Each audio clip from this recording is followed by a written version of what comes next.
Boa noite. Opa, boa noite. Boa noite, Débora. Boa Boa noite, noite. Pedro. Boa noite, Mariana. Boa noite, Giovan, Ana, Carolina, Isabela. Boa noite. O pessoal está entrando, sejam bem-vindos. Aí, Isabela. Boa noite a todos, viu, gente? Sejam bem-vindos. Como eu estava até falando com meus alunos hoje cedo, gente, já é quarta-feira, olha só, já estamos na metade da semana, estamos caminhando, olha, e como passa depressa, né? Então, quero saber, deixa eu pôr aqui, deixa eu dar um oi para vocês, viu? Um abração, sejam bem-vindos, Ellen também está entrando, sejam bem-vindos, como vocês estão? Tudo bem? Deixa eu pôr aqui, ó. Bem, graças a Deus. professora, graças Tudo a Deus. tranquilo? Família, tudo na Santa Paz? Graças a Deus, Bem, tudo graças a tranquilo. E Deus. você? Graças a Deus também. Com a turminha Tudo pegando ótimo. fogo em casa, né? Porque para quem tem menino pequeno, a coisa tá intensa. Faço ideia. Mas tá bom, né? Graças a Deus. Ó, então vamos dar início. Aí o pessoal está entrando, isso. Então deixa eu colocar aqui, senão eles até assustam que não estão vendo o material. Deixa eu pôr aqui. Isso. Deixa eu ver se vocês estão vendo direitinho. Não, tá sim. Então, bem, então deixa eu colocar. Então, sejam bem-vindos todos. Vou dar início, então, aqui ao nosso assunto. Semana passada, nós iniciamos a falar sobre o sistema reprodutor, né? E, inicialmente, o primeiro arquivo, eu trato da anatomia, tanto no sistema reprodutor masculino como no sistema reprodutor feminino. Aí nós demos início, né, e nós falamos sobre a anatomia do sistema reprodutor masculino. E paramos ali para a gente dar continuidade hoje. Como esse envolvimento com a aula aqui, eu achei mais produtivo eu dar agora continuidade no aspecto fisiológico masculino. Porque eu acho, então, que a gente tem oportunidade, né? Tratando a anatomia, falando da fisiologia masculina, depois eu apresento a anatomia feminina e a fisiologia feminina, tá bom? Então, eu acho que a gente fazendo dessa forma, para vocês, eu acho que o raciocínio, até mesmo o aprendizado, o envolvimento aqui, acredito que vai ser favorecido, tá bom? Então, vocês vão ver, eu até coloquei aqui, ó, este slide, deixa eu pôr aqui, para a gente só recordar algumas características básicas anatômicas e depois eu vou dar prosseguimento com o aspecto fisiológico, tá bom? Aí, se a gente finalizar e já tiver tempo para iniciar a anatomia feminina, a gente inicia. Se não, semana que vem a gente apresenta a anatomia e fisiologia feminina, tá bom? Bem, olhem só, eu chamei a atenção de vocês semana passada que falar sobre o sistema reprodutor, ele é sempre importante destacar que é um sistema que quando a gente nasce, embora nós tenhamos as nossas estruturas, né, anatômicas, fisiologicamente é um sistema do qual fica, entre aspas, adormecido. Justamente porque a partir da puberdade, e hoje nós vamos falar da caracterização dos hormônios, a presença e a ação desses hormônios, nós observamos que tem, né, realmente um despertar do aspecto reprodutivo, né? Então, todas as estruturas observadas ali naquele indivíduo vão agora ser produtores, vão ser produtores de estruturas de secreção, da própria célula germinativa, né? Quer seja masculina ou feminina. Então, esse detalhe, ele é importante para a gente, porque ele é um sistema à parte, né? Do qual nós nascemos com as estruturas anatômicas, mas a fisiologia vai ser despertada a partir da ação hormonal com o advento da puberdade, tá bom?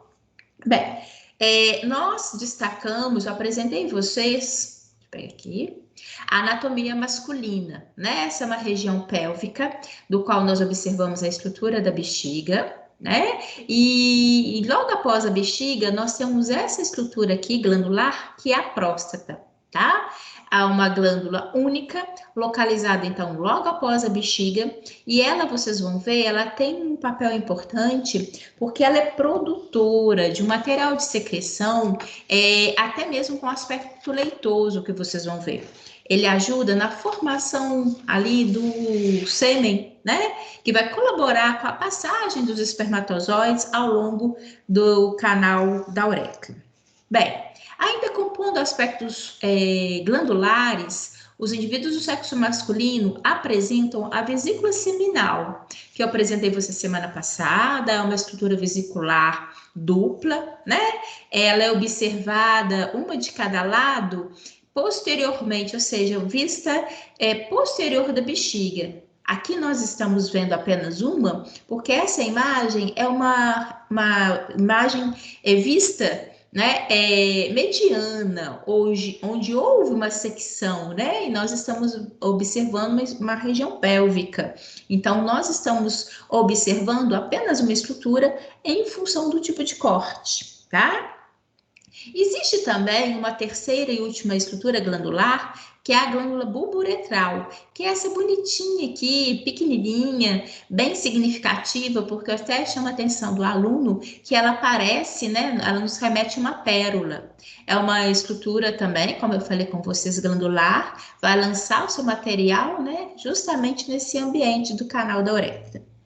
Bem, ainda compondo, para a gente recordar que os indivíduos do sexo masculino apresentam o canal da uretra, que é longo, cerca de aproximadamente 20 centímetros de extensão, e que ele é um local comum, tanto para a passagem da urina, como para a passagem ali do espermatozoide na hora do ato sexual.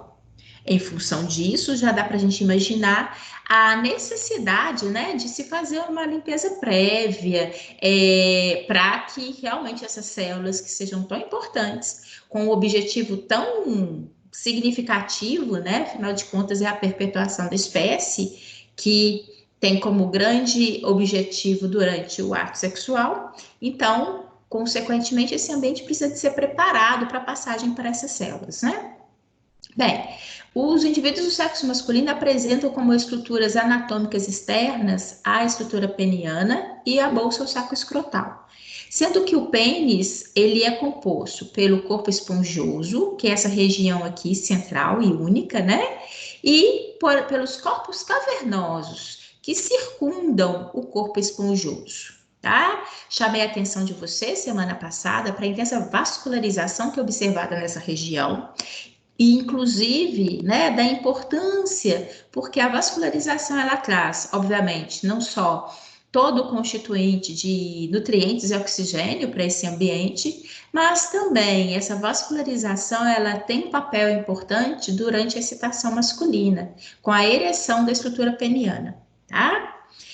A gente tem que recordar que a estrutura externa apresenta uma região que é denominada de glande, né? Que é uma área, inclusive, extremamente sensível para os rapazes. Também destaquei a vocês que na bolsa ou saco escrotal é o local onde nós temos a presença do testículo, né? A estrutura testicular, que é a gônada, que é o local onde há, hoje vocês vão ver, vou apresentar a vocês, é um local onde nós vamos observar que há a presença dos túbulos seminíferos e formação dos espermatozoides, tá bom? Aqui nessa imagem dá para a gente observar o testículo, mas porque só queria recordar a vocês que logo acima da estrutura testicular tem o epidídimo, né? E a partir dele sai o ducto deferente. Bem, aqui só para a gente recordar, porque essa característica anatômica a gente viu em detalhes semana passada, né? Mas é porque eu acho importante a gente recordar, uma vez que hoje nós vamos nos estender em relação aos aspectos fisiológicos, tá bom? Eu não falei no início, mas falo agora.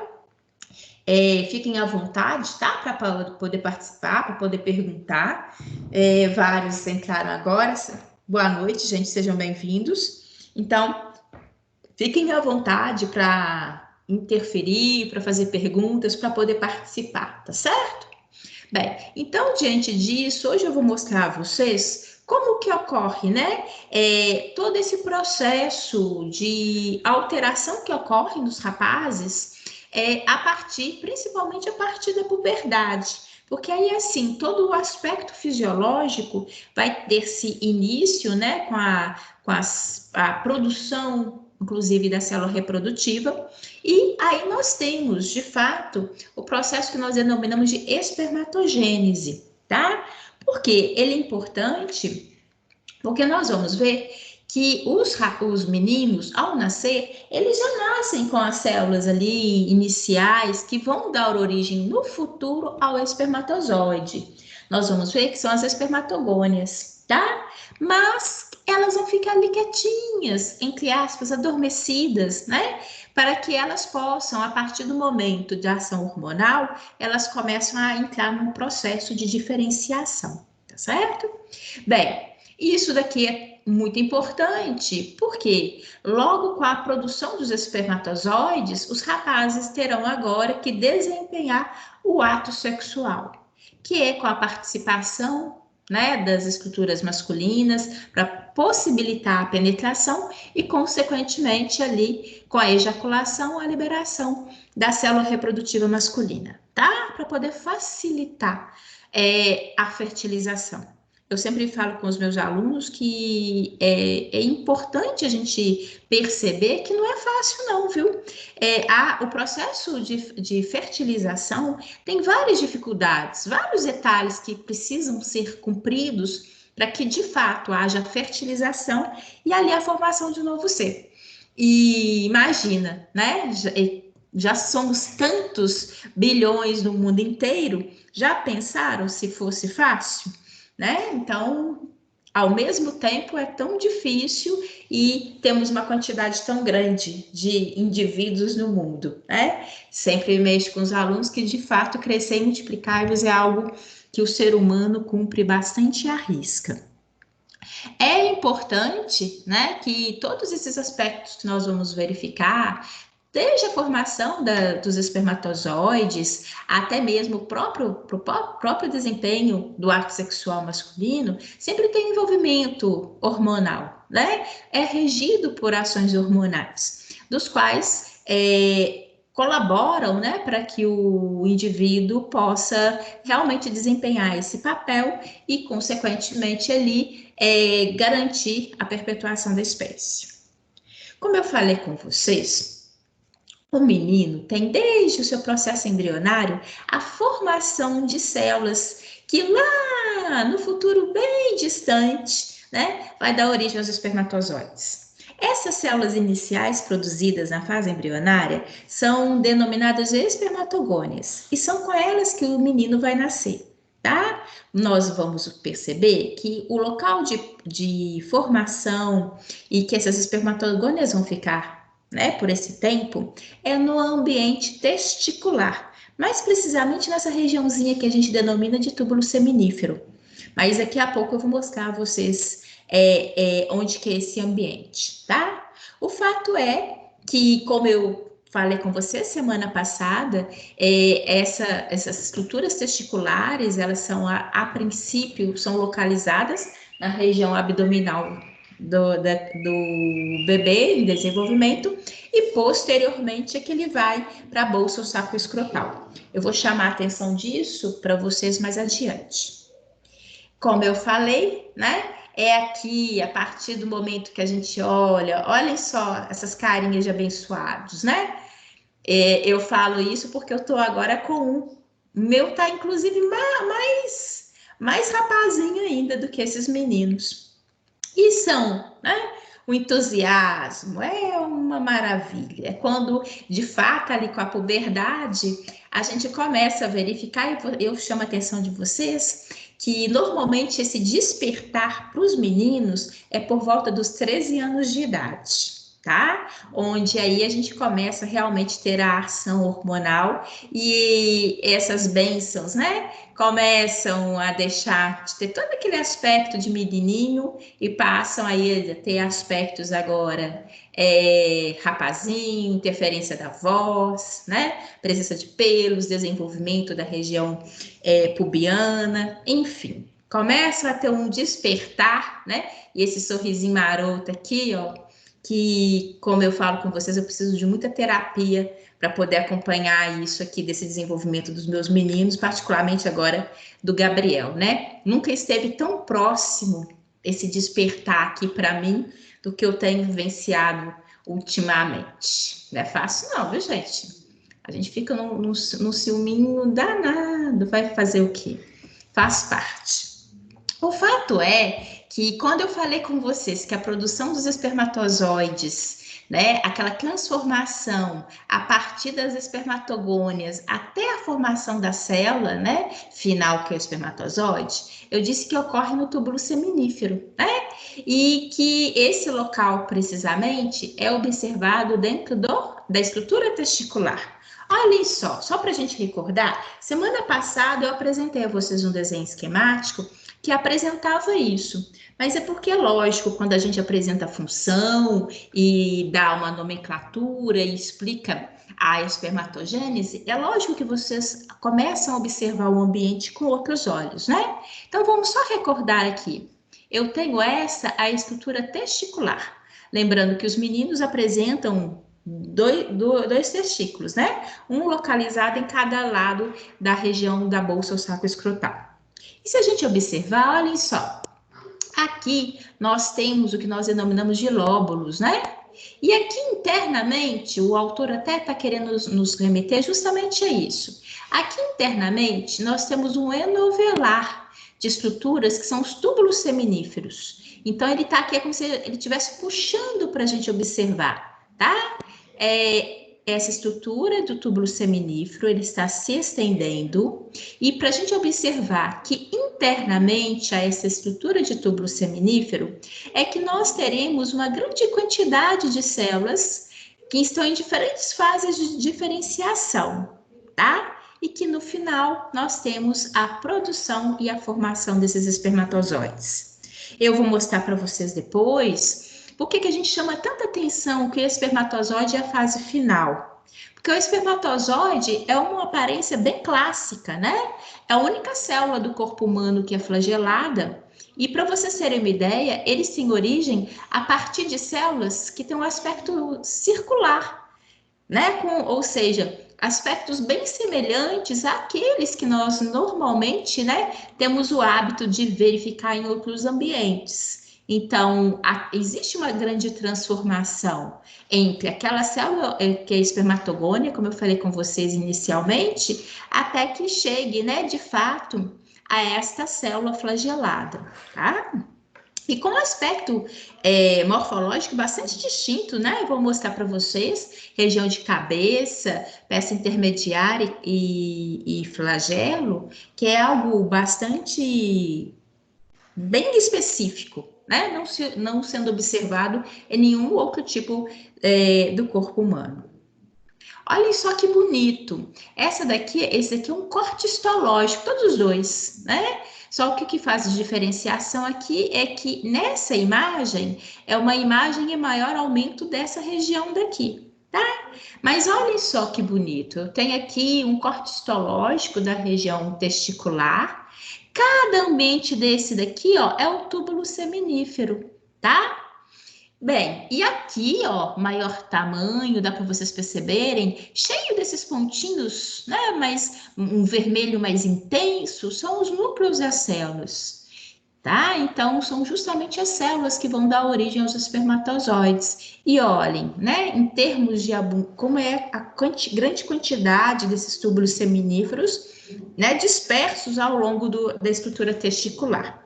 E aqui em cima é o revestimento, que nós falamos semana passada, que existe um revestimento denominado de túnica bugínea, né? Que reveste a estrutura testicular, tá bom? É importante só a gente destacar como que nós temos, né, a quantidade grande dos túbulos seminíferos. Só para vocês terem uma ideia, cada testículo vai apresentar de 250 a 1000 túbulos, tá? E aqui, e você fala assim, mas por quê? Né? Até mesmo para justificar, gente, vocês vão ver, os rapazes têm uma produção de até cerca de 120 milhões de espermatozoides dia. Então, a quantidade de células sendo formada dia é muito grande. Isso se deve justamente a esse ambiente aqui, né? Então, é por isso que é interessante a gente perceber que o local de fabricação, o local de, na verdade, haver, né, essa produção de espermatozoides é uma área grande, cheia, de fato, né, dessas células que vão se diferenciando aos poucos. Nesse ambiente, tá, de túbulo seminífero, o que nós podemos observar? O seguinte: existem células, inclusive nós vamos falar delas mais à frente, mas aqui, ó, bem chamativo, é a célula de Sertoli. Deixa eu pegar aqui, ó, que aí ele fica fininho, chamando a atenção de vocês. Olhem só, célula de Sertoli. Ela tem um formato meio piramidal, tá? Só para vocês terem uma noção aqui, ó. Ela tem um formato meio piramidal. E por que é interessante a gente perceber a presença dessa célula de Sertoli? Porque ela é uma célula que, na verdade, ela ajuda a nutrir, né? E ela ancora as células que vão dar origem aos espermatozoides. Se vocês perceberem aqui nessa representação, olhem só, nós podemos perceber que os espermatozoides estão numa região apical da célula, né? Que aqui, ó, deixa eu até voltar aqui só para vocês terem uma noção disso.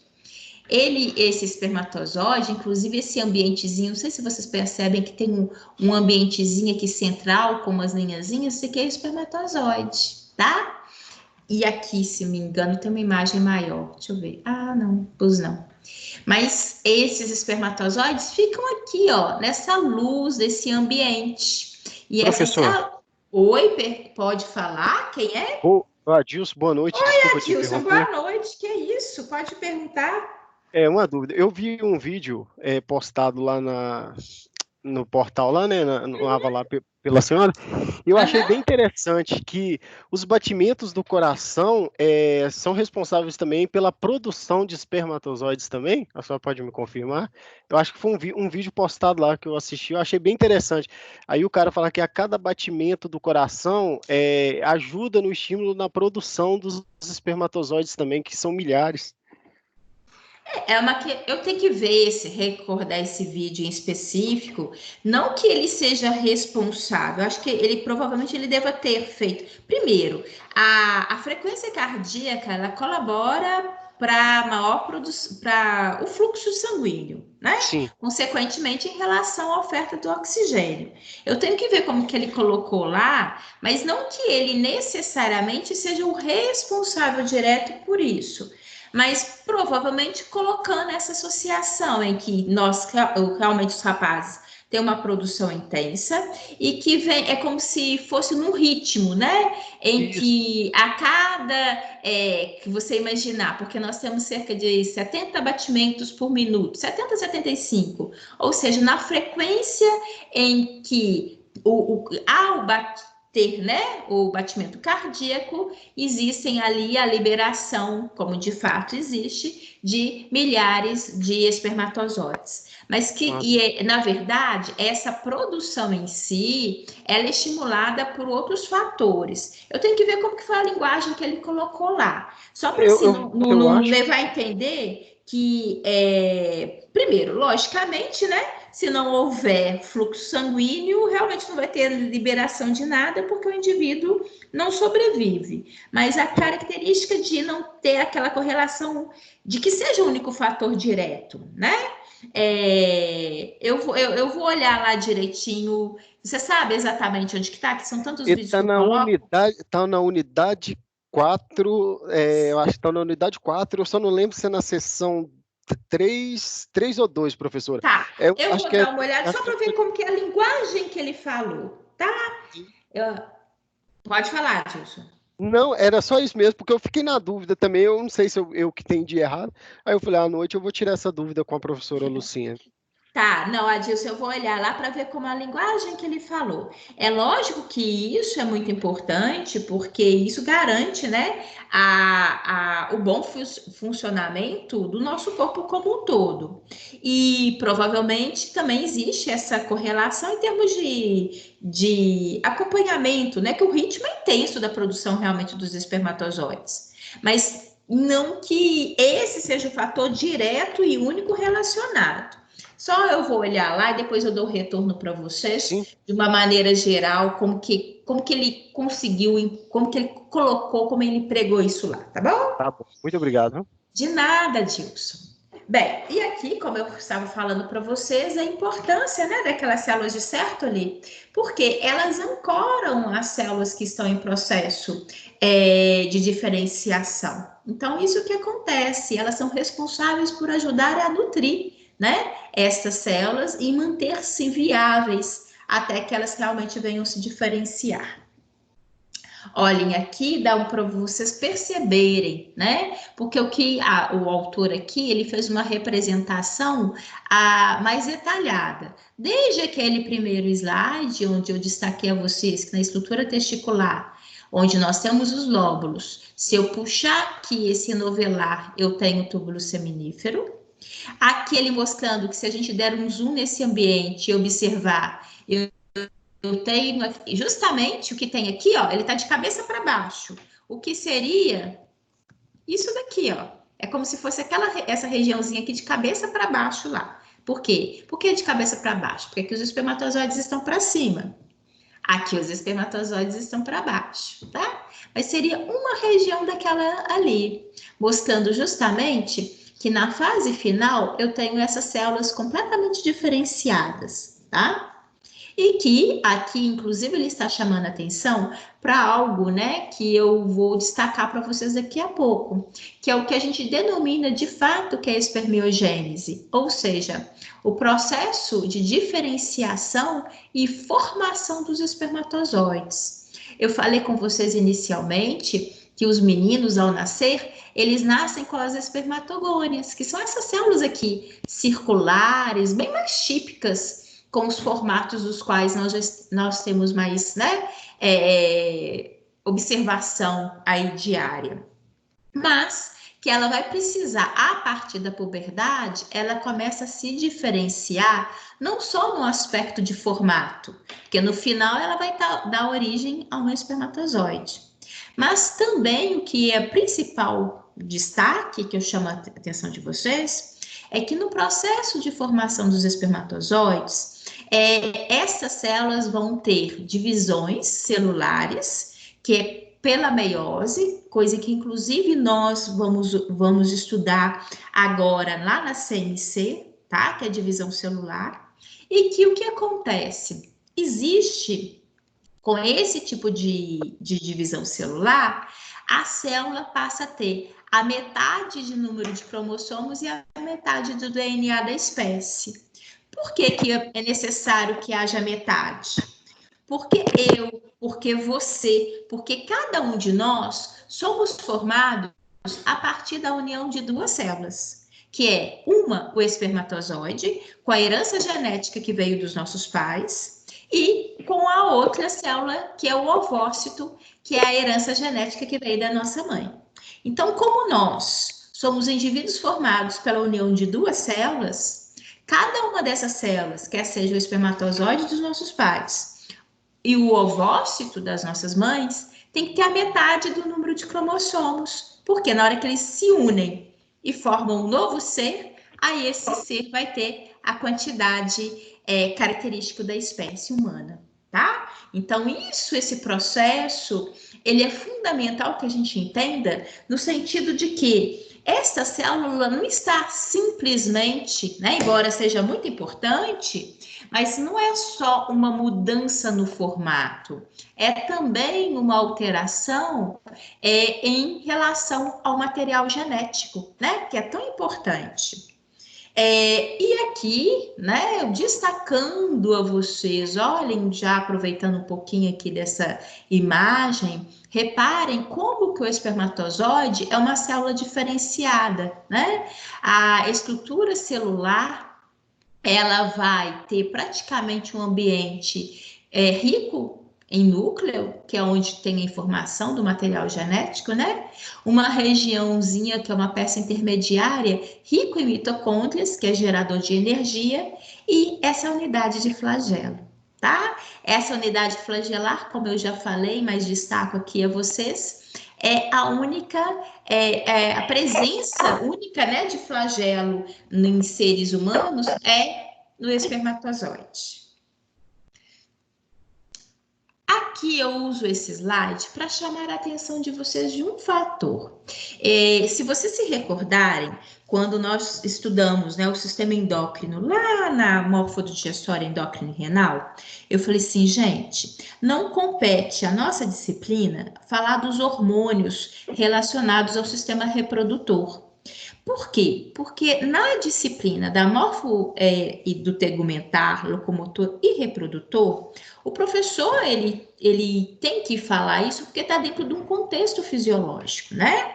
E isso ocorre independente, mesmo que fôssemos professores distintos, porque realmente compete hoje, a nossa disciplina de hoje, a falar nesse momento sobre os hormônios relacionados ao sistema reprodutor masculino, e nós estudaremos depois a respeito da fisiologia feminina, tá bom? Então, só recordando a vocês que nós vimos isso e é agora que eu vou apresentá-los, tá? Eu não sei se vocês se recordam, essa representação aqui é representação da glândula mestre, né? Que é a hipófise ou pituitária.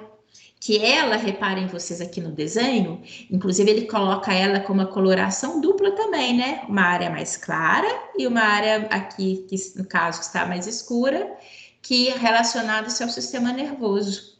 Que nós temos a região da adeno e da neurohipófise, tá bom? Por que eu estou falando disso com vocês aqui? Porque eu preciso lembrá-los de que a hipófise ou pituitária é considerada uma glândula mestre e ela vai estimular, por exemplo, o testículo a produzir seus hormônios e a um amplo processo ali de alterações, tá? Então, e naquela oportunidade, eu citei para vocês que existe a liberação dos hormônios gonadotrópicos, que são os hormônios estimulantes das gônadas. Mais precisamente, hoje, falando da fisiologia masculina, a gônada é o testículo, tá bom? Estou falando assim só para vocês recordarem, porque de fato existe uma comunicação, né, entre esses dois assuntos. Porque eu lá naquela oportunidade, eu citei, porque eu não ia deixar de citá-los. Mas hoje eu vou apresentar a vocês os hormônios que ele vai interferir, que ele vai estimular, tá bom? E como eu falei com vocês, toda essa carga hormonal, né? Isso daqui, gente, que faz eu precisar de um pouquinho de terapia com vocês, olhem. Na hora que o Gabriel começar a olhar assim, perceber que não é só a mamãe que existe na face da Terra, ah, meu pai, isso deve ser de cortar coração. O fato é que a partir de todos esses hormônios, quando eles são produzidos, que aí, de fato, né, o menino começa a ter a produção e a liberação desses espermatozoides, e isso vai continuar agora ao longo de toda a vida reprodutiva masculina, tá?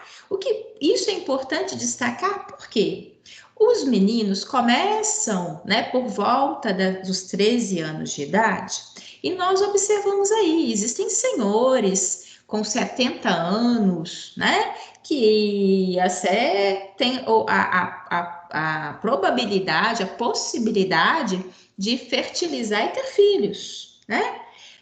É mais escasso essa possibilidade? Nós sabemos que sim. Mas existem casos também na literatura, né? Ao passo que nós, fêmeas, nós vamos ver que nós temos um período, né? Nesse sentido, mais curto, por volta ali dos 48, 50 anos de idade, nós vamos ver que a mulher entra no processo de menopausa e aí, né, a partir daí, ela tende a não liberar mais as células reprodutivas femininas. Então, aí ela não consegue mais vias, né, diretas ser fecundada. Mas os rapazes não. E os senhores continuam a produzir e a poder também liberar esse material, tá bom? Lógico que é observado, eventualmente, possa ter ali características de que os espermatozoides possam não ser mais tão viáveis, porque vocês vão ver, é muito importante a locomoção, né, dos espermatozoides, a viabilidade deles, tende a ir perdendo com o envelhecimento, mas de qualquer forma, continua ao longo da vida. Olhem só, coloca aqui para vocês mais do que literalmente a gente vai ver em termos não só de alteração de nomes, mas eu destaco a vocês. Primeira coisa, percebam aqui que existe um marco inicial a partir das espermatogônias, que são aquelas células que foram produzidas ainda no ventre materno. Na parte final, nós teremos os espermatozoides, que são as células reprodutivas masculinas. Ao longo desse caminho, como eu falei com vocês, além da alteração do formato da célula, mais do que isso, nós teremos divisões celulares. E mais precisamente, divisão celular do tipo meiose, tá? Não cabe aqui a gente explicar a meiose, mas é algo que nós vamos ver lá na CMC. E é bom que eu possa fazer, né, cambiar com vocês essa informação, né? Em que o que a gente vê aqui, elas vão ser complementares, vocês vão ver. Isso é até bom que vocês conseguem entender e fechar bem esse aspecto da espermatogênese, tá? O fato é que eu chamo a atenção de vocês que é importante nesse momento, embora vocês ainda vão estudar o que vem a ser meiose, destacar que essa divisão celular, ela é fundamental, porque ela faz com que a célula final venha, né, ter as características cromossomais necessárias para o processo de fertilização. Por quê? No nosso caso, na espécie humana, existe uma fecundação que da qual, né, existem indivíduos que vão ter ali junção de células. Então, a célula masculina se unindo à célula feminina para dar a formação da célula ovozigoto. Então, é fundamental que esse processo ele ocorra para que, do ponto de vista genético, essa célula esteja apta a fecundar, tá? Bem, o fato é que, ao longo, como eu falei com vocês, existem várias transformações. E essas transformações entre uma espermatogônia até o espermatozoide, ela dura aproximadamente 74 dias. E o que eu chamo a atenção é que a partir, né, da puberdade, quando o menino inicia-se a esse processo de formação, ele é contínuo. Então, é por isso, né, e levando-se em consideração um indivíduo saudável, um indivíduo com aspecto fisiológico reprodutivo, né, com todas as características viáveis, então, a partir do momento que ele começa, existe, né, uma progressão constante, em que, ao longo de a cada 74 dias, tem-se a formação de novos espermatozoides, tá? Era essa imagem que eu procurei uma hora ali. Olhem só, isso daqui é um corte histológico de um tubo seminífero. E o que vocês estão observando aqui, ó, são espermatozoides. Essa regiãozinha que parece umas linhazinhas, né? De tão delicado que são, olhem, são espermatozoides que vão se desprender e vão se unir nessa região central. No túbulo seminífero, nós temos estoque de espermatozoide, mas eles não vão ficar só aqui, não. Eles vão sair dessa região e vão lá para o epidídimo, tá? E lá, aí sim, vão ser armazenados no epidídimo e no túbulo no ducto coletor, tá? Olhem só. Ducto deferente, perdão. Quando a gente fala na alteração morfológica, o que é morfológico? No formato, né? Na forma. Eu destaquei a vocês que a espermatogônia inicialmente é aquela célula clássica, circular, com núcleo central, né? E com todas as organelas citoplasmáticas dos quais nós estamos acostumados. Mas a partir do momento que ela vai se diferenciando, percebam, ela vai perdendo o ambiente de citoplasma. Olhem como ele vai ficando em menor proporção. Reparem que o que vai ficar aqui de fato é o ambiente genético, é o ambiente do núcleo. Olhem, aqui, olha como ele vai alterando, mas ao mesmo tempo, porque é o ambiente do núcleo que vai permanecer, inclusive faz parte do que a gente denomina da cabeça do espermatozoide, né? E ele é importante porque é ele que tem informação genética. Na hora que o espermatozoide fecunda o ovócito, gente, há entrada exclusivamente da região da cabeça. Por quê? O restante foi utilizado para locomoção. Mas a referência mesmo, onde tem a nossa herança, onde, na verdade, vieram as características da família do meu pai, veio a partir dessa região do espermatozoide, que é a referência genética. Tá bom? É interessante destacar, olhem a presença das mitocôndrias. Reparem que existe um movimento, né? Olhem. E esse movimento gera a presença das mitocôndrias nessa peça intermediária que eu destaquei a vocês. Por que é interessante isso? Me ajudem a recordar qual que é a função da mitocôndria. Mitocôndria produz o que na célula? Respiração celular. Faz parte da respiração celular, isso mesmo, e colabora com a produção de ATP.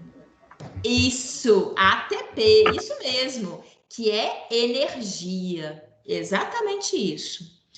Por que a gente está recordando isso? Porque essas mitocôndrias aqui, gente, elas vão permanecer em função de gerar energia necessária para que a estrutura, né, do flagelo dessa célula tenha mobilidade, tenha agilidade. O que é um fator fundamental, gente. Vamos imaginar, essa célulazinha daqui vai ter que passar por um longo caminho. Vai chegar na região da tuba uterina, precisa de chegar até lá, para aí sim encontrar o ovócito e fecundá-lo. Aí você fala, professora do céu, mas eu não estou pensando nisso no meu dia a dia. Eu concordo com vocês, que na maioria das vezes os indivíduos não estão pensando em procriar. Por isso que você tem que tomar os seus devidos cuidados.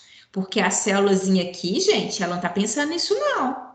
Ela está pronta, ela tem energia e o objetivo dela é encontrar um ovócito e fecundá-lo. Então, vocês rapazes, se não estão pensando nesse momento em perpetuar a espécie, tomem lá os seus cuidados, tá bom? Aliás, vale a observação também que a gente tem que tomar cuidado independente disso, né?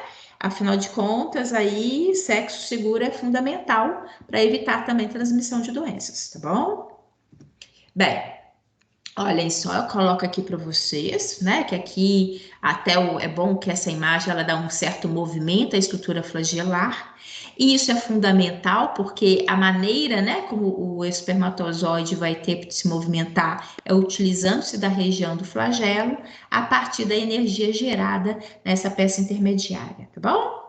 E é interessante também chamar a atenção de vocês, existe aqui na região apical, né, que nós denominamos de acrossoma, até mesmo o próprio formato da cabeça do espermatozoide é interessante, porque ele colabora para que ele venha, né, penetrar na célula feminina, na célula germinativa feminina. Vocês vão ver que ele vai conseguir, né, penetrar a célula, e a partir do momento que ele penetra na célula, o ovócito, na verdade, ele vai blindar, ele vai ser blindado. Por quê? Porque no processo de fertilização é esperado que entre apenas um único espermatozoide, tá? Porque caso contrário, o processo de desenvolvimento do novo ser vai ser comprometido, tá bom?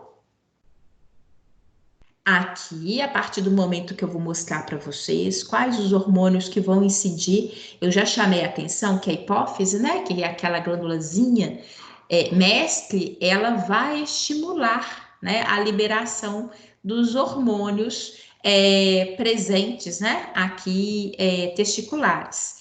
Mas agora eu vou mostrar a vocês quais são esses hormônios e como o que eles realizam, tá bom?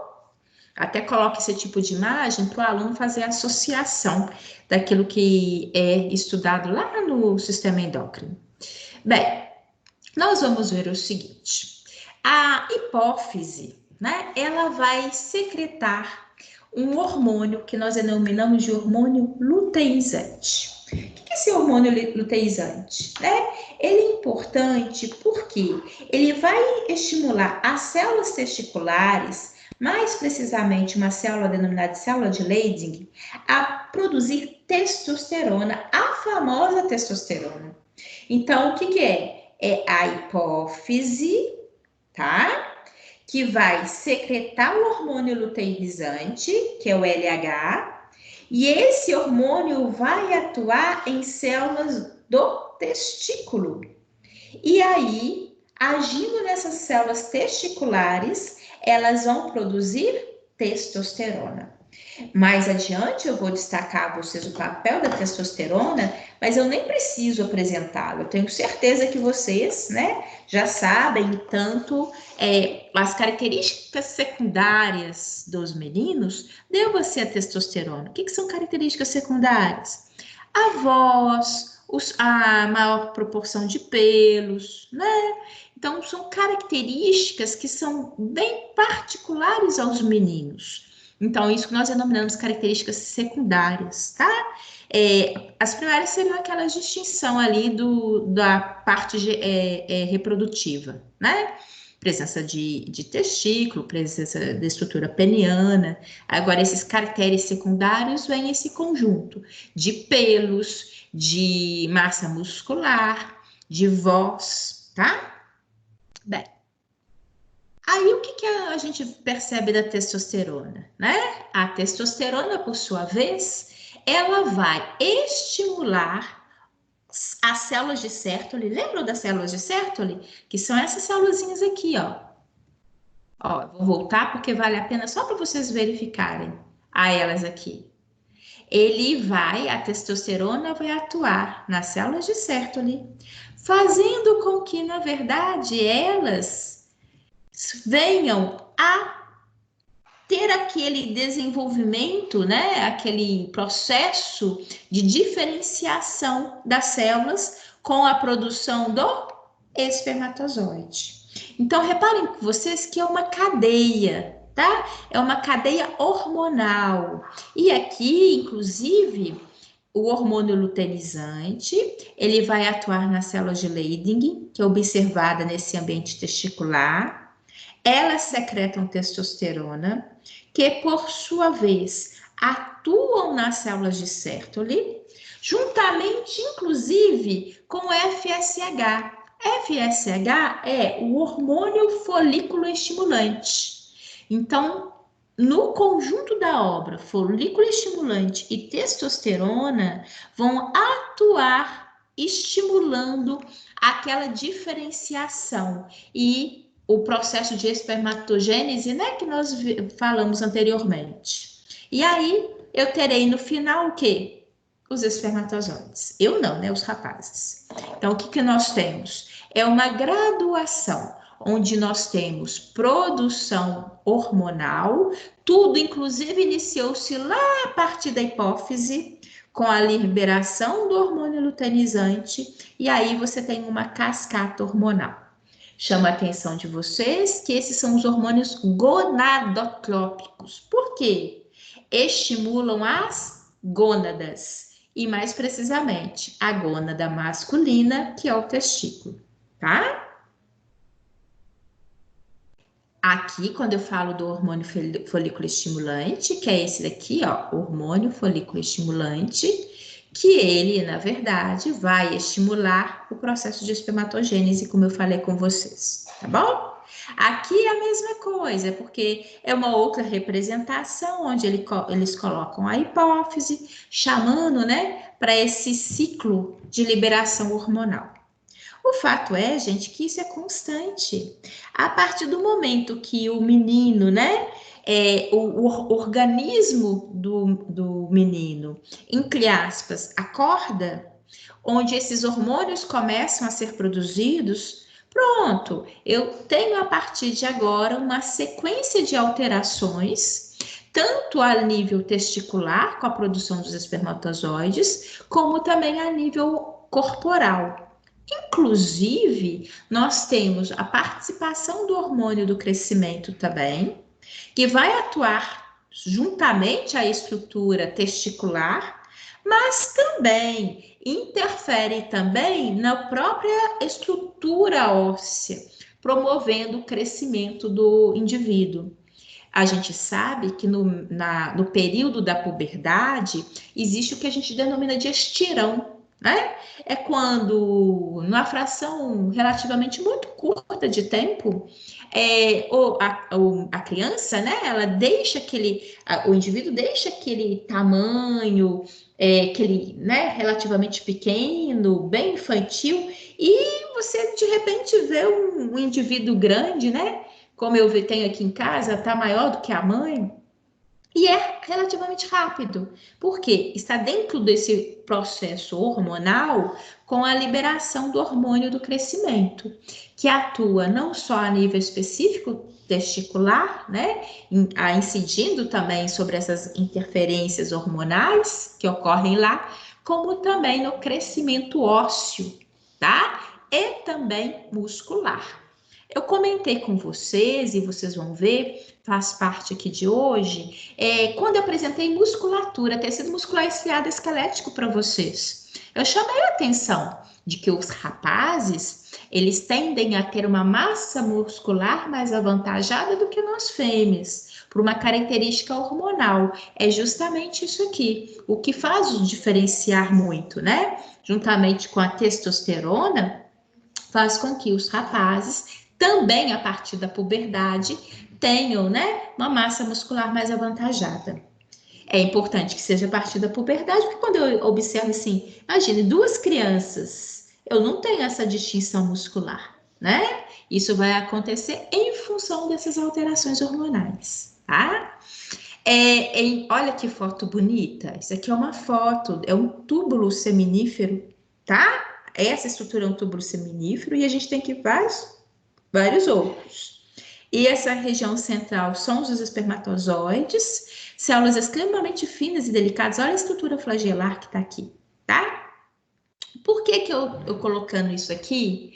Porque a partir do momento que a gente tem a formação dos espermatozoides, não significa que eles estejam aptos, prontos, completamente maturados. Não. Eles vão precisar de passar por um processo que a gente denomina de maturação. E esse processo de maturação ocorre no epidídimo. Eu não sei, engraçado, não apareceu. Deixa eu ver se aqui aparece um desenho.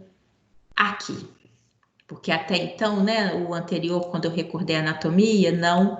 E é importante que vocês se recordem o que é o epidídimo, né? Semana passada eu apresentei, mas de qualquer forma, olhem só, aqui eu tenho estrutura testicular, e aqui, ó, é o epidídimo. Epidídimo é aquela estrutura que eu falei com vocês que parece um formato de C, né? Que, na verdade, ele se apoia sobre o testículo. Aqui ele não está apoiado porque o autor está pensando justamente para chamar atenção para os túbulos, né, que ele se ramifica adiante. Mas esse é o ambiente do epidídimo. Este é o local onde, o que nós observamos? Existe a produção desses espermatozoides nesse ambiente. Quando esses espermatozoides estão prontos, eles migram. Eles fazem isso daqui, ó. Eles vão migrar por essas estruturas tubulares e vão ficar armazenados no epidídimo. E é no epidídimo, por isso que fiz questão de voltar, é no epidídimo que a gente verifica que ele vai ficar aqui dias, tá? Por quê? Porque com isso ele vai ter o processo de maturação. Então, esse processo, e vocês vão ver que ainda assim, né, é como se fossem várias etapas, assim como nós. Se a gente, na verdade, se observar, se a gente, na verdade, olhar para trás, olhem quantas transformações ocorreram ao longo da nossa vida. Desde o nascimento, ali a fase infantil, primeira infância, segunda, adolescência, enfim, aí vai. Nós não passamos por vários estágios. Se a gente olhar, não necessariamente nenhuma fase é melhor do que a outra.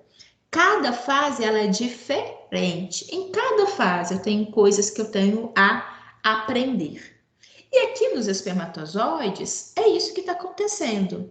Desde ali o início, né? Inclusive da implantação daquelas células que são as espermatogônias, até o desenvolvimento final em espermatozoides, eles muito se diferenciaram, mas vão continuar o processo, né, inclusive de maturação, até que de fato aquela célula esteja apta a fecundar, tá? Inclusive, ele vai sofrer alteração até mesmo dentro do corpo feminino, tá? Depois do ato sexual, vocês vão ver. Adiante eu vou falar para vocês.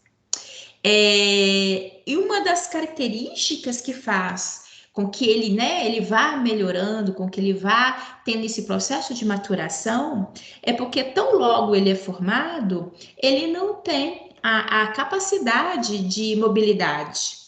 Ele tem a região, existem as mitocôndrias, existe a estrutura flagelar, mas ele ainda não é móvel. Então, a partir do momento que ele fica ali no epidídimo, que ele passa por esse processo de maturação, ele vai adquirir a capacidade de mobilidade. Aí você fala, e se isso não ocorrer? Gente, se porventura isso não ocorrer, possa comprometer de fato os rapazes quanto à fertilização, tá? Uma coisa muito importante, já que eu toquei nesse assunto, é interessante. Se a gente chegar e conversar ali, se a gente ali na sala de aula, naquela a gente fala desse assunto, né? E eu destaco, olha, na maioria das vezes, de fato, as pessoas não estão pensando em perpetuar a espécie, né? No ato sexual. Mas, o que é característico? Quando, porventura, o casal fala assim, agora queremos engravidar. Gente, as pessoas, elas não têm paciência. Se ela decide querer engravidar, ela quer para ontem. A mulher já não quer mais nem menstruar. Ela acha que na hora que quer. Por que eu falo disso? Porque é o seguinte...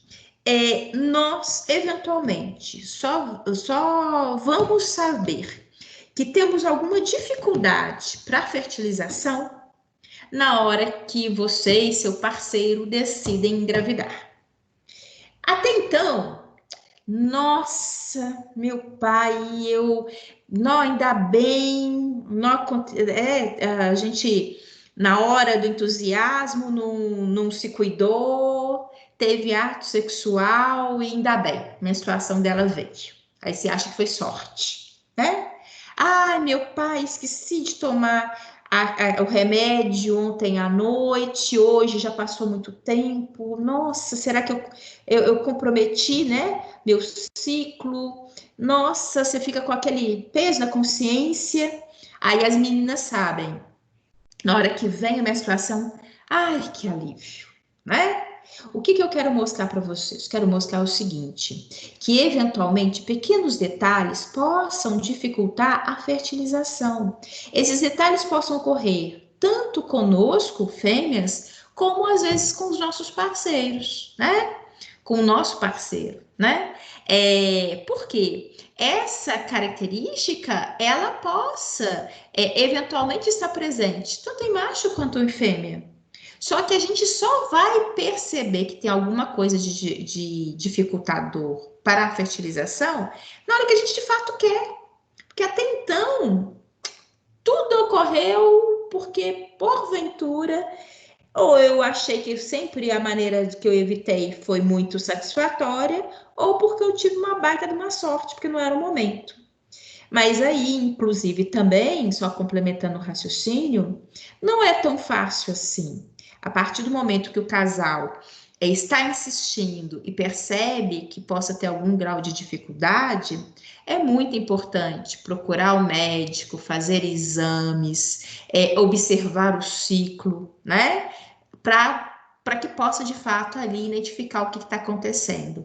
E, só para vocês terem uma ideia, eu vou falar adiante. Os rapazes, né, quando eles têm uma diminuição da produção dos espermatozoides, ou quando esses espermatozoides perdem mobilidade, é o suficiente para dificultar a fertilização daquele casal, tá? Então, são fatores que ocorrem, não tem jeito. Aqui, né, os espermatozoides, olha, aparecer pedidinho adiante. Os espermatozoides ficam nesse ambiente por cerca de 18 a 24 horas, tá? Pelo menos, tá? Por quê? Para eles poderem ficarem viáveis, com essa mobilidade necessária. Mas por que eu falo pelo menos? Porque esse é o tempo necessário para eles adquirirem mobilidade. Mas como eu já falei com vocês, epidídimo e o próprio ducto deferente, principalmente o ducto também, é o local de armazenamento dos espermatozoides. É o local onde, na hora da excitação masculina, os espermatozoides vão sair dessa região, vão passar por todo o ducto, a cair no ambiente do canal da uretra, passar para a estrutura peniana e ter ejaculação, tá? Então, ele passa por todo esse ambiente. Então, é um local de armazenamento, sim. Aqui, eu já comentei com vocês isso hoje, né? Que os rapazes, eles tendem a ter, imaginar, né? Um indivíduo saudável, ele possa ter a produção de até cerca de 120 milhões de espermatozoides por dia, tá? É uma quantidade gigantesca. Aí vocês falam assim, Luciene, mas precisa de produzir isso tudo? Gente, precisa. Assim, isso é interessante no sentido de que numa única ejaculação, os rapazes liberam cerca de 400 milhões de espermatozoides. Então, a quantidade é muito grande, tá? É necessário? É. Mas não é só um que entra no ovócito? É. Mas é justamente por quê? Porque eu comentei com vocês que fertilizar não é fácil. Muitos desses espermatozoides vão se perder ao longo do caminho. Eu vou chamar a atenção disso para vocês mais adiante, tá bom? Deixa eu falar com vocês, eu já comentei isso, mas reforço, que vocês estão caladinhos. Qualquer coisa que queiram perguntar, tá? Fiquem à vontade para participar e para perguntar. Não precisam ter acanhamento, não, tá certo? Bem, aqui eu comentei com vocês, né? Aí eu realmente não recordava. Olha só, é importante ter essa imagem para vocês recordarem aquela anatomia e perceberem o trajeto, né? Aqui é a estrutura do testículo, aqui é o epidídimo, como eu falei com vocês. Este é o ducto deferente. Reparem a extensão do ducto deferente, né? Que eu mencionei anteriormente, ó. Ele perpassa posteriormente a bexiga, vai chegar justamente aquele ambiente dos ductos, das glândulas, né? E vai ser liberado no canal da uretra, tá bom? Então, é um local, como eu falei com vocês, nós temos aqui o estoque dos espermatozoides e na hora da excitação ele vai passar ao longo de todo esse ambiente. Né? Eles vão ficar, comentei com vocês que os espermatozoides precisam de ficar do mínimo de 18 a 24 horas no epidídimo para sofrer o processo de maturação. Mas eles possam ficar estocados aí e viáveis por até cerca de 30 dias, tá? Posteriormente a isso, não tem problema nenhum. Se porventura, né? Às vezes são perguntas que aparecem em sala de aula. Nossa, mas se porventura esse indivíduo não der vazão a esse material todo que está sendo produzido intenso, bem, o que vai acontecer? Problema nenhum. Todas essas células, né, todos esses espermatozoides vão ficar aqui estocados por até cerca de 30 dias. Eles são extremamente viáveis e se porventura houver, né, um ato sexual com a ejaculação, ele vai sair com plena capacidade de alcançar fertilização. Mas se porventura ele permanecer nesse ambiente, essas células acabam morrendo. Não tem problema nenhum, não gera desconforto nenhum para os rapazes, não gera um problema nenhum à saúde, né? Nada, nada, nada. Então, podem ficar tranquilos e nem ele vai migrar para outras regiões do corpo, não, tá? Simplesmente eles morrem e o próprio organismo absorve, tá bom? Agora, a partir do momento que o indivíduo é sexualmente muito ativo, esse estoque, ele tende a não se acumular, tá bom? Então, não tem problema nenhum, não gera desconforto nenhum para os rapazes, independente ali do nível de atividade sexual. Oi, diga, Giovana. Boa noite, tá joia? Oi, tudo bom. Então, só no caso como é que eu posso dizer? Esses homens que não querem ter mais filho e resolvem fazer a vasectomia, no caso, sempre vai estar acontecendo o processo de morte do espermatozoide mesmo. Aqui, primeiro, boa, Giovana. Na vasectomia, o que acontece é justamente o rompimento desse ducto deferente, né? Por quê? A partir do momento que interfere, né, finaliza com esse princípio de continuidade aqui, consequentemente o material ele não vai seguir e, consequentemente, na hora da ejaculação não terá esse material, tá? O organismo, isso possa trazer prejuízos para o homem? Não. Por quê? Primeiro, o organismo dele continua a ter a produção dos espermatozoides, mas o próprio organismo, com o passar do tempo, a partir do momento que esse material ele não tem vazão, essas células elas vão morrendo, né? Esses espermatozoides, não leva prejuízo nenhum para os rapazes também, nenhum desconforto em relação a isso. E hormonalmente o organismo vai inclusive diminuindo nessa produção, tá? Não vá essas células que vão sendo produzidas e vão morrendo, o organismo se autorregula, ele mesmo se absorve em relação a essas células, não causando prejuízo nenhum. Aí você fala, mas e aí? Né? Esse material ele não vai seguir, realmente esse é o objetivo, que não tenha de forma alguma com a vasectomia, que não tenham espermatozoides ali durante a ejaculação. Mas existe um material, né? Mas é porque a gente não pode esquecer que existe a liberação do material de glândula. O indivíduo continua com a vesícula seminal, ele continua com a próstata, ele continua com a glândula bulboretral. Então, tem todo um ambiente de material que durante a excitação vai ser liberado. Só que não espera-se que esse é o objetivo central, que diante da vasectomia não tenham espermatozoides, tá? Mas e isso que você falou é justamente, até fazer aqui, ó, simplesmente, né, dar um corte e tirar essa continuidade. Então, o material, ele não segue o ducto deferente, consequentemente, não vai ser liberado no canal uretral, tá? Então, o próprio organismo, isso não prejudica de forma alguma, né? E nem gera desconforto, nem físico, nem fisiológico para os rapazes.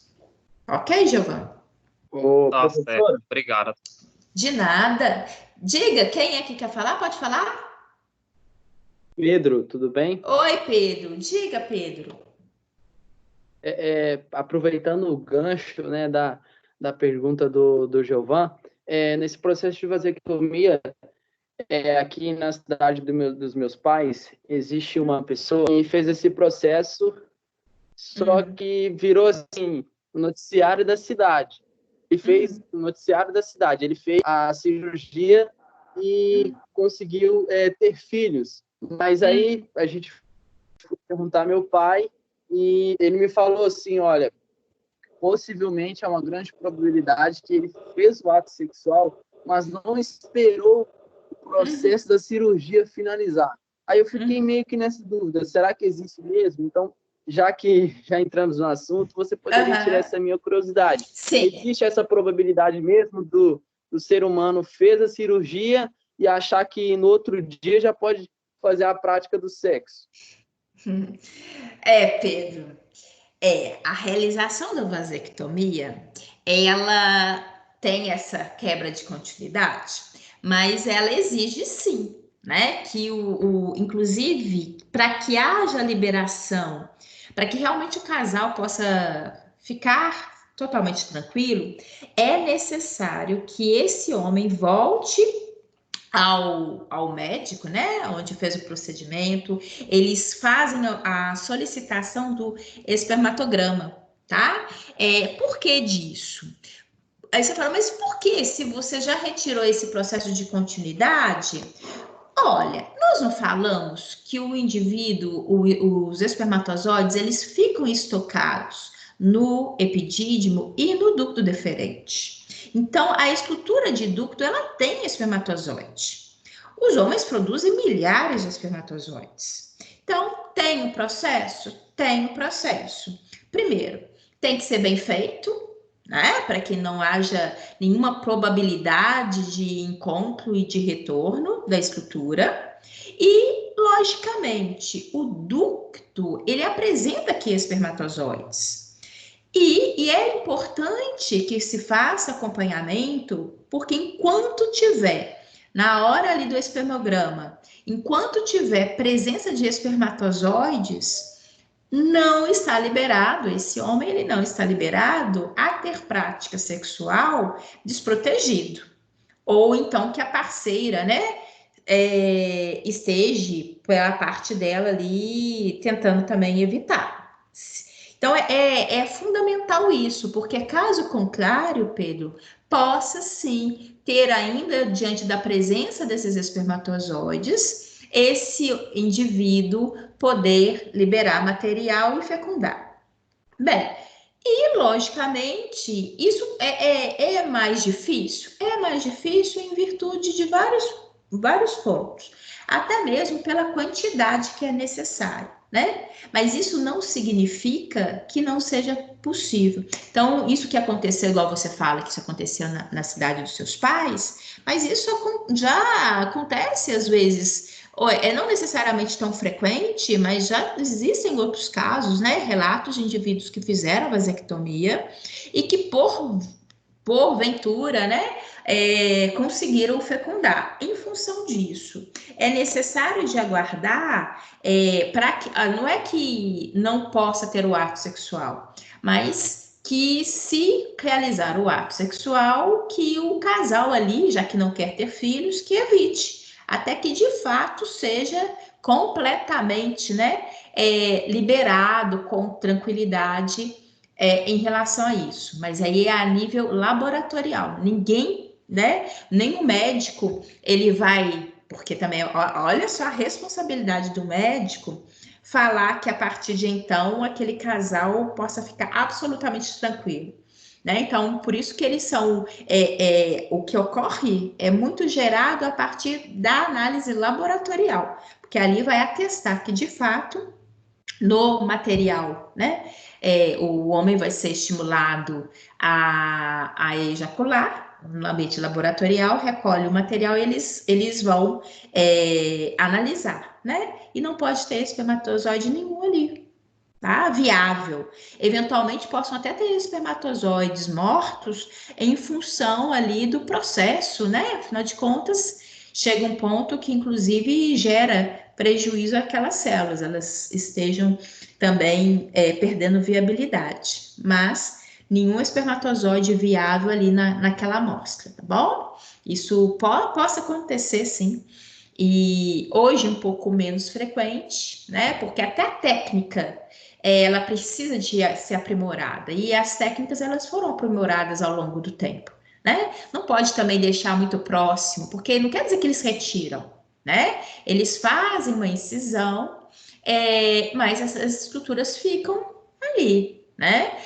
Não podem deixar muito próximos, porque a estrutura tecidual se regenera, se recupera, né? Então, não possa deixar elo de continuidade que venha comprometer a eficácia do processo, tá bom?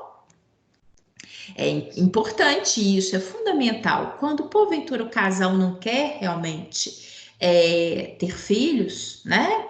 Todo cuidado é pouco. E nesses casos também, vale, às vezes, até mais um períodozinho, né? A partir do momento que o médico liberou, às vezes existem casais que dão até um tempinho a mais. Não que não vão realizar o ato sexual, mas podem, né, continuar com os métodos contraceptivos que eles já utilizavam antes, só para depois, né, não correr risco nenhum. Ok, Pedro? Ok. Show demais. Obrigado. Mais alguém? Mais alguém? Alguma pergunta? Então vamos. Aqui, como eu falei com vocês, né? A partir do momento, lembra que eu chamei a atenção que existem vários estágios, né? Que o espermatozoide ele é produzido, que o espermatozoide vai ter seu processo de maturação, né? Agora, eles vão ter, inclusive, alteração, como eu falei com vocês, até mesmo na hora que entra no corpo feminino, tá? O fato é que agora essa célula está apta, né? Imaginando-se que tudo tenha ocorrido dentro dos padrões de normalidade de indivíduo saudável, fisiologicamente, com tudo, né, funcional aqui nesse princípio, essa célula está apta agora, ávida, a encontrar um ovócito e a fecundá-lo, tá? Não só ele, como outros milhares, né? Afinal de contas, são cerca de 400 milhões liberados numa única ejaculação. Então, meninas, se cuidem, viu? Porque são várias células ali com o mesmo objetivo.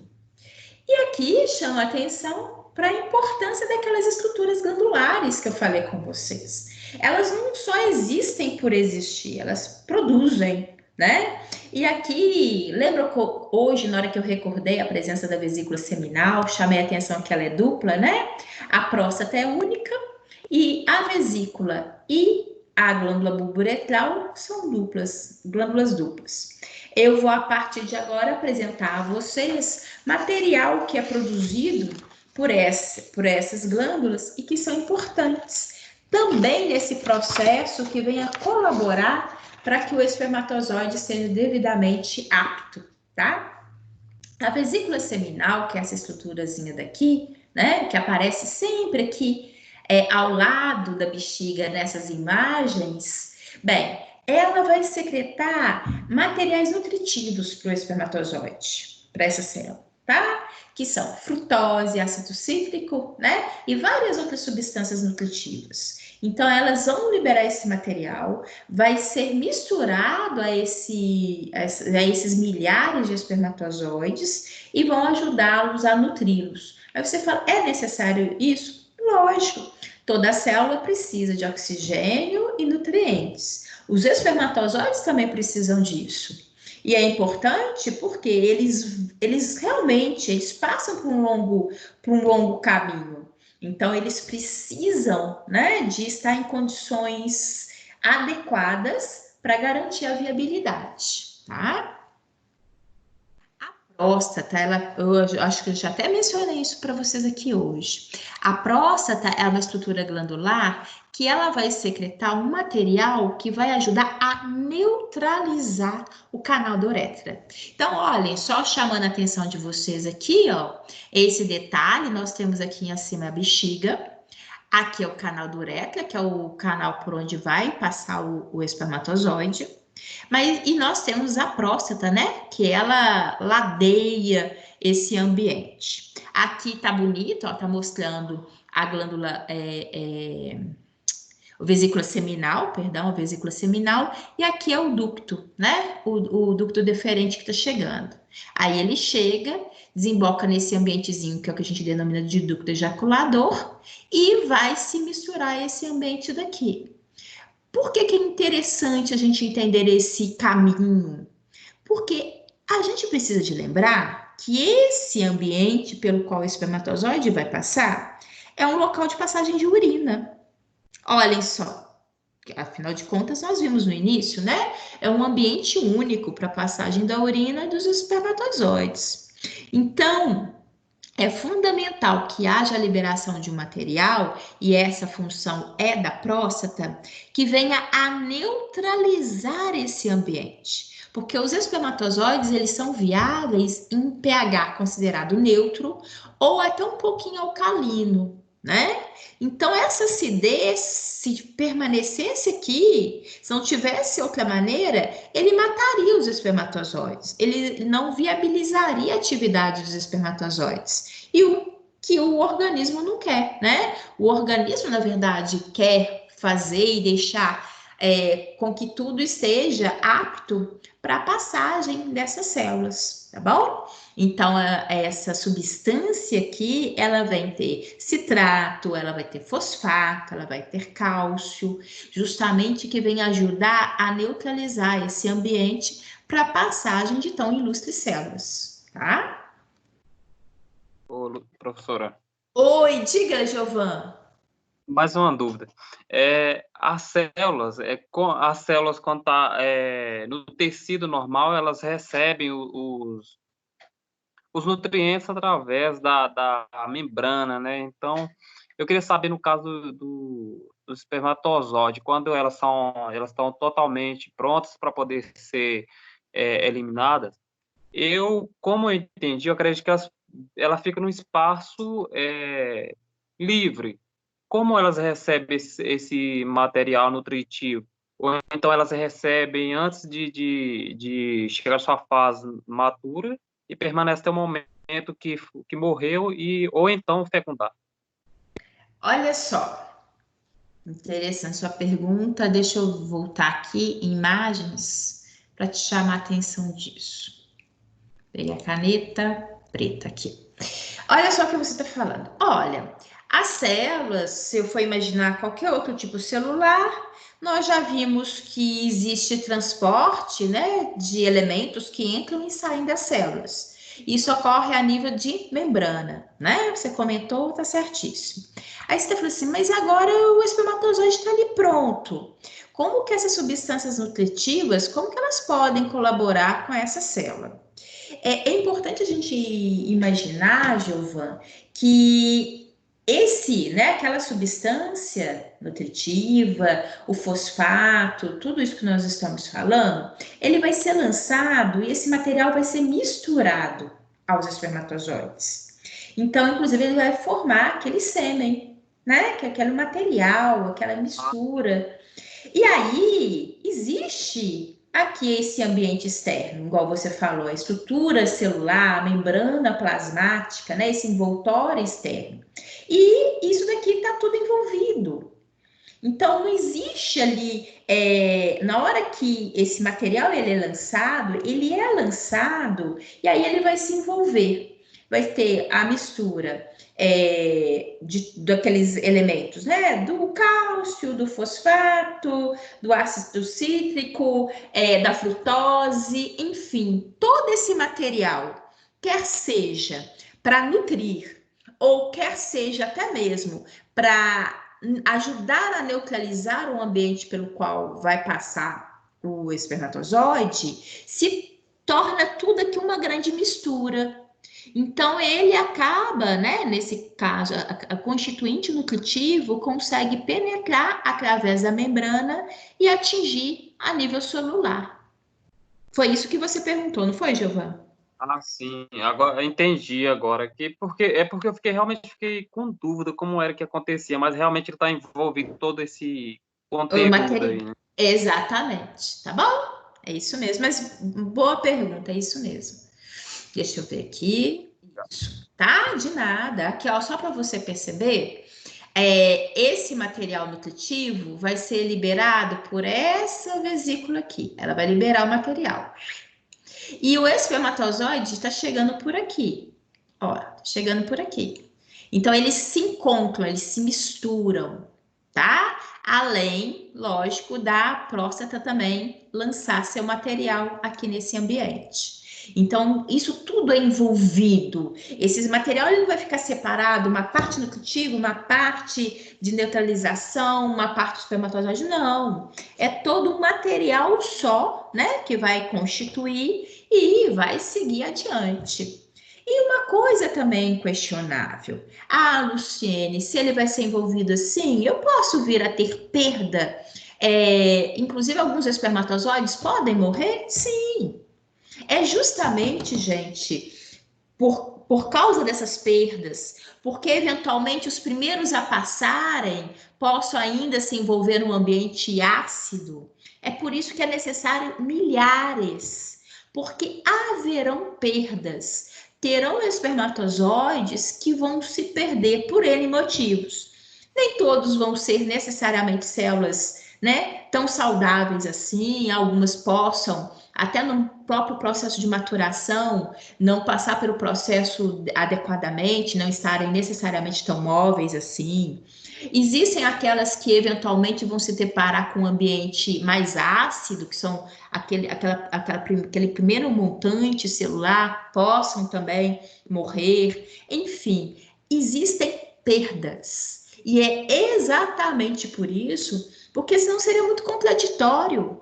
Por que que o indivíduo que de repente tem a liberação de cerca de 20 milhões de espermatozoides, ele possa ter, né, dificuldade para fecundação? Poxa, 20 milhões, eu preciso de um só para fecundar. Mas é gerar, né, essa linha de raciocínio de que existem muitas perdas.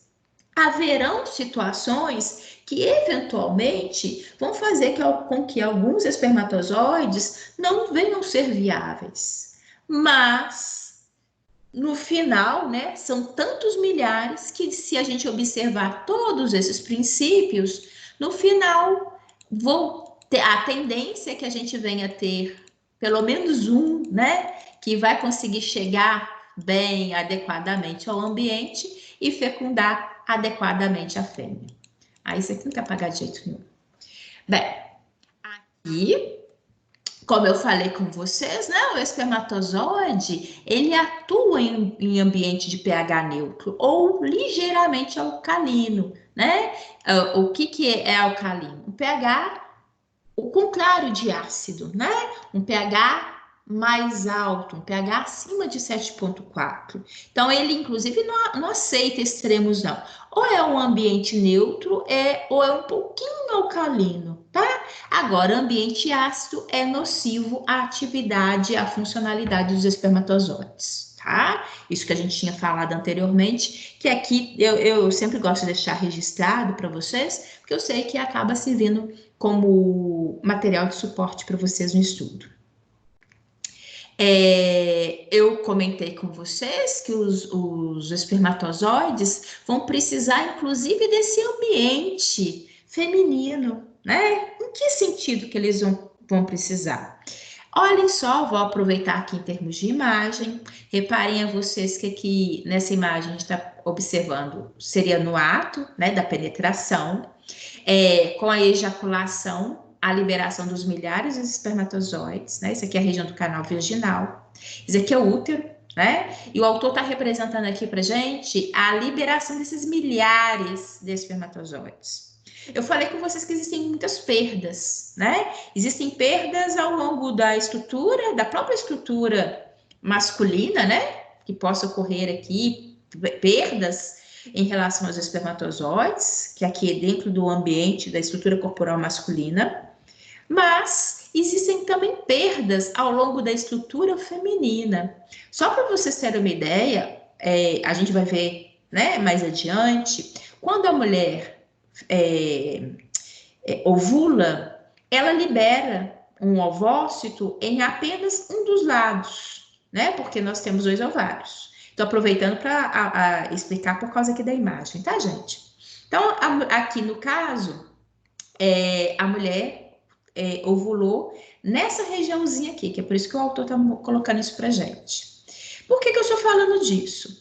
Porque na hora da ejaculação, os espermatozoides, eles vão migrar e terão espermatozoides que vão para o ambiente onde de fato existe uma célula a ser fecundada, mas existe uma outra perda, porque os espermatozoides, eles não leem avisos. Não existem avisos aqui dentro do corpo feminino. Existem espermatozoides que vão parar na outra tuba. Ah, professora, mas o que vai acontecer com eles? Vão morrer. Eles não vão encontrar nada aqui para ser fertilizado. Imaginem, eles já passaram por um longo trajeto. Eles não é fácil, né? Por isso que eles precisam ser muito ativos, ter realmente ali uma motilidade muito grande. Por isso que a motilidade ela é importante no processo de fertilização. Agora, aqueles que escolheram o lado errado vão morrer, não vão fertilizar, obviamente. E dentre aqueles que conseguiram, né? Imagine, não são todos, inclusive, obviamente, que vão conseguir chegar e que ainda vão fecundar. Aliás, o que vai fecundar, a princípio, espera-se, né? Na maioria dos ciclos, seja só um. A não ser que, porventura, essa mulher ovulou 2, aí pronto, ela vai ter gêmeos, tá? Mas não é o que ocorre na maioria das vezes. Bem, e aqui chamando a atenção de vocês, porque vai ter a passagem dos espermatozoides nesse ambiente feminino. E eles já verificaram que aqui nesse ambiente nós, né, também temos a produção de muco, nós também temos, assim como os rapazes lá liberaram frutose, ácido cítrico, liberaram cálcio, fosfato, nós também temos material que está presente aqui dentro desse universo uterino e de tuba. E que eles já verificaram que o encontro, né, desses espermatozoides com esse ambiente faz com que eles ainda se tornem mais capazes, mais aptos a poder, né, evadir realmente a fertilizar o ovócito, tá? Então, o constituinte feminino também, ele agrega, né, a essa viabilidade dos espermatozoides. Aqui é o que a gente denomina de capacitação. Essa imagem ela é muito bonita. Não sei se vocês se recordam que eu comentei hoje no iniciozinho, chamei a atenção. Olha, gente, o ovócito, ele vai permitir a entrada de um único espermatozoide, né? Então, aqui nessa imagem, está mostrando, tá a chegada, na verdade, chegam dezenas, centenas de espermatozoides. O mais ativo vai conseguir ultrapassar esse bloqueio aqui. Na hora que ele entra, vai haver um cinturão para impedir com que nenhum outro espermatozoide ouse entrar nessa célula. É impressão minha ou alguém quer perguntar? Não, não foi não. É porque eu vi movimento de microfone, tá?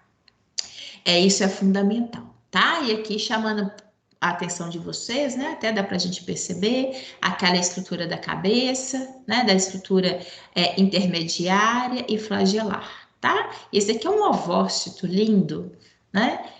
Aqui ávido a ser fecundado. E a gente sempre fala, isso, né? Que dentro desse universo, os espermatozoides ainda possam demorar cerca de 1 a 10 horas dentro do ambiente do corpo feminino para conseguirem ter a capacitação de fecundação, tá? Uai, Luciene, precisa de esperar esse tempo? Para vocês terem uma ideia, eles até acham que seja mais viável para fertilização que a mulher tenha um ato sexual, que ela seja, né, ali diante do ato sexual, ou seja, tem a presença dos espermatozoides, e que depois ela ovule. Na maioria das vezes, porque a viabilidade dos espermatozoides é um tempo mais duradouro do que a viabilidade do ovócito, tá? Os espermatozoides acabam aguardando a chegada do ovócito, mas o ovócito não consegue esperar mais tanto tempo com a chegada dos espermatozoides, viu? Alguém quer perguntar? Pode falar. Eu quero perguntar, professor. Diga. o anticoncepcional feminino, eu sei que ele é feito de hormônios. Sim, Qual a ação dele no corpo feminino? Nessa situação aí, no caso. Tá. Perdão, quem tá falando é o Gilvan? Isso. Ah, tá. É porque ficou aqui em negrito, mas normalmente ele pisca também. Tá bom. Gilvan, é o seguinte. Você vai entender melhor a partir do momento que depois eu te apresentar a estrutura feminina. Mas aquilo que você me falou tá certinho. O anticoncepcional, a base dele é hormonal. O que ele vai fazer, na verdade? Ele vai evitar isso daqui, ó. Ele atua no corpo feminino, deixa eu voltar. Ele atua no corpo feminino, basicamente evitando esse processo que está registrado aqui. Porque nesse desenhozinho, olhem só, aqui talvez para vocês hoje não seja tão evidente, mas é porque depois eu vou apresentar com o desenho em maior aumento, porque aí eu vou mostrar a parte feminina, tá bom? E aqui, ó, está mostrando que nesse ovário está tendo a liberação do ovócito. Então, pegando a sua pergunta, o anticoncepcional atua a nível ovariano, de tal forma que essa mulher não vai liberar o ovócito. Então, é isso que ele vai interferir. Todo esse processo aqui vai acontecer, só que os espermatozoides vão chegar tanto de um lado quanto do outro e não vai haver célulazinha nenhuma aguardando eles por aqui. Célula feminina, né? Nenhum ovócito. Então, já que não há ovócito... Ele impede a ovulação? Exatamente. Ele impede a ovulação. Esse é o princípio. Tá? Nós vamos ver que da mesma forma que os rapazes têm a espermatogênese, nós, mulheres, temos a ovogênese. E nós temos a cada ciclo a liberação, a gente fala de porque é o que ocorre na maioria. Mas sempre imaginando, aquelas mulheres que tiveram gêmeos ou trigêmeos, elas liberaram 2 ou 3, tá? Mas o fato é que a interrupção é justamente nesse processo. Ok? Mas também ocorre de ter 2 espermatozoides e um ovo só. Isso pode estar ocorrendo, pode? Pode ocorrer, Gilvan. Só que acontece o seguinte: 2 espermatozoides. Só um minutinho, acho que tem gente aí com o microfone ligado, tem uma televisão de fundo que tá. Acho que atrapalha o pessoal ouvir, gente. Só um minutinho, por favor. Olha só o que você falou, Gilvan, é verdade. Possa ter a penetração de 2 espermatozoides? Pode. Só que, quando entra, vocês imaginem, eu vou fazer aqui um desenhozinho bem simbólico, tá? Imagine aqui um material genético de 2 espermatozoides. Eu não terei aqui a viabilidade dessa fecundação. O que isso significa? Lembra que eu chamei a atenção da importância na espermatogênese? Essa célulazinha aqui, ela tem a metade do número de cromossomos da espécie. Esse ovócito tem a metade. Então, meio com meio dá o inteiro. Ou seja, eu tenho ali um indivíduo que tem a quantidade de cromossomos da espécie. Se isso que você me falou acontecer, porque isso pode acontecer, um único ovócito com 2 materiais genéticos aqui dentro. Significa uma anomalia genética. Isso aqui não tem viabilidade, tá? Porque para viabilidade, a partir do momento dessa fertilização, vou ter aqui uma série de clivagens, de divisões celulares para a construção e formação do novo ser. Esse indivíduo aqui, só para vocês eu vou pôr números para vocês entenderem.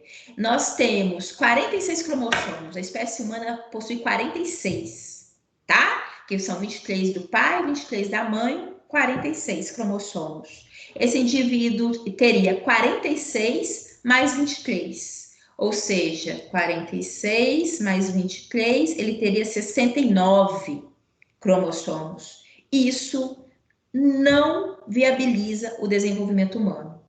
Ok? Vocês vão ver isso em mais detalhe.